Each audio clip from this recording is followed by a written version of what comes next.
gonna kick this off though. Pause that. Yeah, go ahead. Cool. Are we recording? We are. Sweet. Cool. Okay. Thank you. Of course. Of course. Okay. So, how would you define leadership? I would define leadership as somebody who is, they practice what they preach. Somebody who is setting the example of whatever career that they're in or whatever position that they have. That leader wants to, somebody that sets a really good example. Somebody who kind of leads by that as well. So a good leader, I think, sets the rules and abides by them, and then also gives the tools to the employees or whoever is below them, and setting them up for success. Somebody who, I guess to sum it up, is somebody who is definitely leading by example. Nice. Yeah. I always say like leading from the front. Yep, exactly. Yeah. Leading from the front. Cool. What are 3 to 4 characteristics of a leader? Ooh. I think somebody who is prompt, so somebody who is on time, somebody who is definitely gonna, always get there early and stay late, somebody who is definitely time-oriented and focusing on that. Another characteristic of a leader, I think, is somebody who is a people person. You have to definitely be able to adapt to different personalities, because everybody's personality is a little bit different, so you have to know how to be sensitive to certain personalities. What would be another good characteristic of a leader? Somebody with just good morals and values, somebody that is respectful, somebody who has a good head on their shoulders, and somebody who is definitely going to respect the employees or people below them and the company that they're working for. Thank you. Mm-hmm. What is a typical day like for you? Oh, typical day like? Okay, so I wake up, first thing I always do, I cut a half of a lemon, put in about 8 ounces of water. So I have my, that's my wake up. I cut coffee out, and that was my New Year's resolution, so no more coffee. So I wake up, have that, get ready. I always have a podcast going on in my background, so I'm always having some sort of either, just like a news podcast going on, so I'm stating update and current events, or whatever podcast I'm currently listening to. I like to listen to like a lot of motivational podcasts or just like audiobooks, so I kind of have that going on. So I kind of keep the music to a minimum in the morning, and then I do set goals. I always have my goals set for the week, for the month, and then for the year. I have short-term and long-term goals, but for my daily goal, I kind of, as I'm waking up, I'm looking at my calendar and seeing what I have set for the day. But typically for the day, I'm always checking in with my coaches, making sure that all my staff has everything that they need. After that, then I'm kind of looking at my classes, setting up my classes for success, making sure that I'm understanding exactly what I'm going into. And then, if I am done with my classes and I'm done with work at the studio, then I'll go work out. I need that kind of mental break and that physical break for myself. So typically about like an hour to 2 hour gap that I just kind of block everything else off. I turn my phone on. It's just me and whatever I'm doing, whether it's a run or a hike or a class or working out.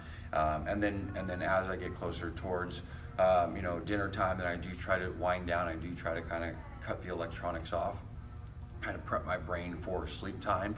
And then if I have time, I always do like to read a little bit. So audiobook in the morning and kind of throughout the day, and then kind of ending the night with reading, and then kind of repeating that, setting my goals for the next day, the night before. And then, I think it's really important to make sure that you have a plan. As long as you are setting yourself up and you have an actual written out plan, then your goals, are reachable at that point.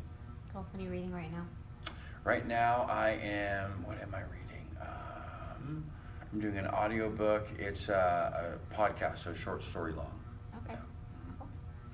Yeah. Cool. Who do you go to for advice? Who is your mentor? Ooh. I have a few of them.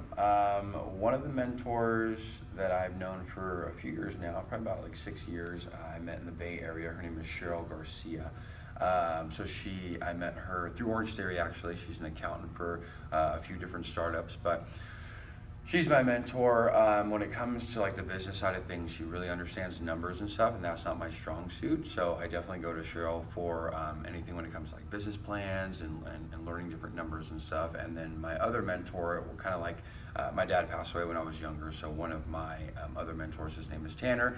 He's in his mid 40s or so, just really, really wise guy. He has a lot of wisdom. So anytime there's kind of like life things that are going on, that's that kind of older male figure that I have in my life that I go to.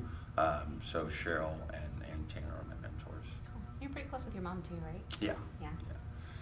Yeah, Mama Bear is definitely Mama close, Bear. but sometimes she could be a little biased. Yeah. You know? So sometimes You I need to want have to a get more. removed mentor. Exactly. What do you enjoy most about your career?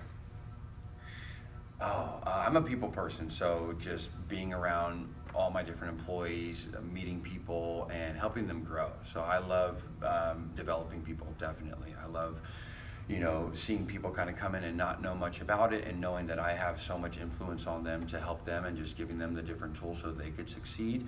And I also just love personally just having that freedom. When you do own your own business, you have the freedom to go on vacation not whenever you want, but you just have a little bit more freedom, so you're not necessarily having that 9-to-5 set job. So I do really enjoy that personally about being able to own your own business. You have a little bit more freedom to do just kind of what you want.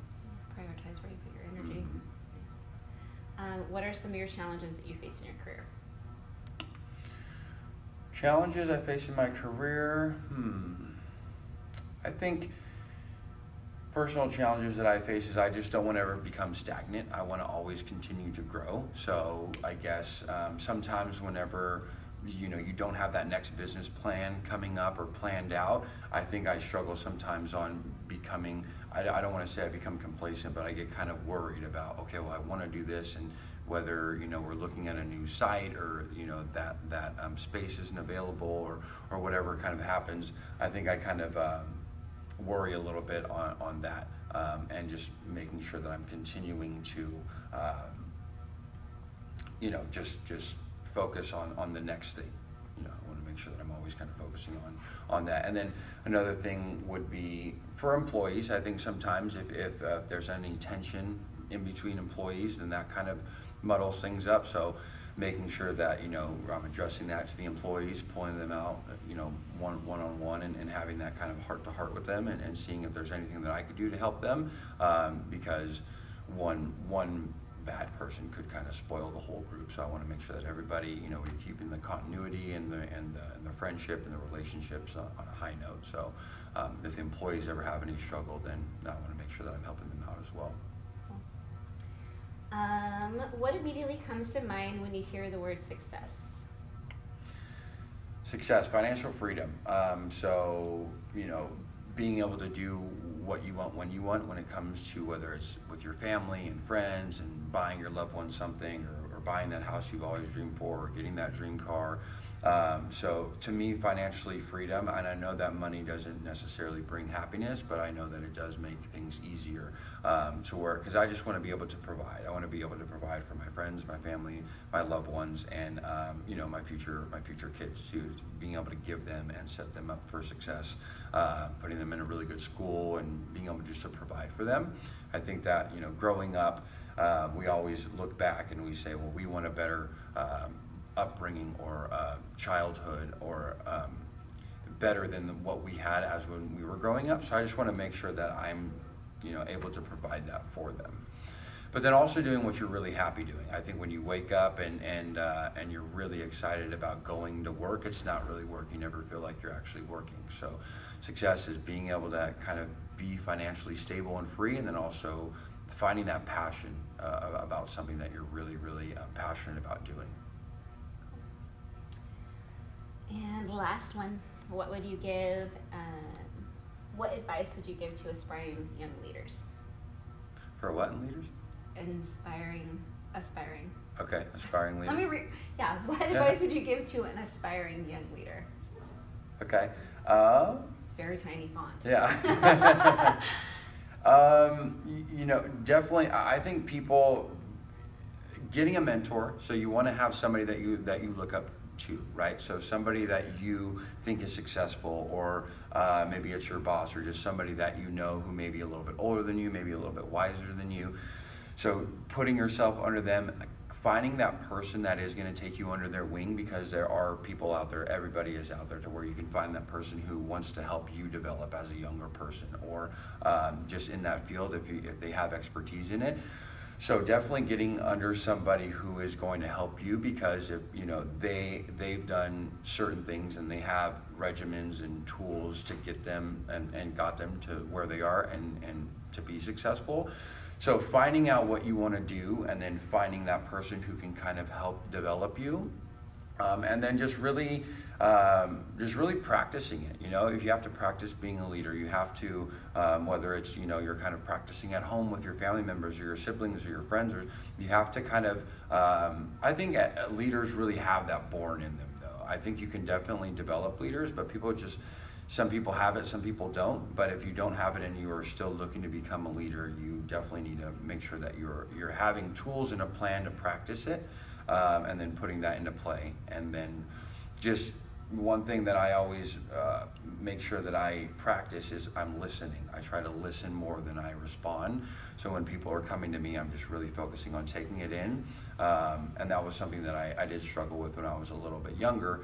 Just throughout school, I would be very quick to react instead of respond. So now I've learned to kind of take 5 to 10 seconds, really listen to what that person is saying, develop your thought and what you're gonna and how you're gonna answer it. So I think really, really good leaders do listen, because a lot of people like hearing themselves talk, but it's really important that you're listening to the person that you're around. Absolutely. I think even more people like to be heard. Exactly. Right? Yeah, 100%. Yeah. And if you're a good listener, then that'll happen. Perfect. Yeah. Well, that was it. Yay. Cool. Yeah. Cool. I'll turn this off real quick. All right. Thank you.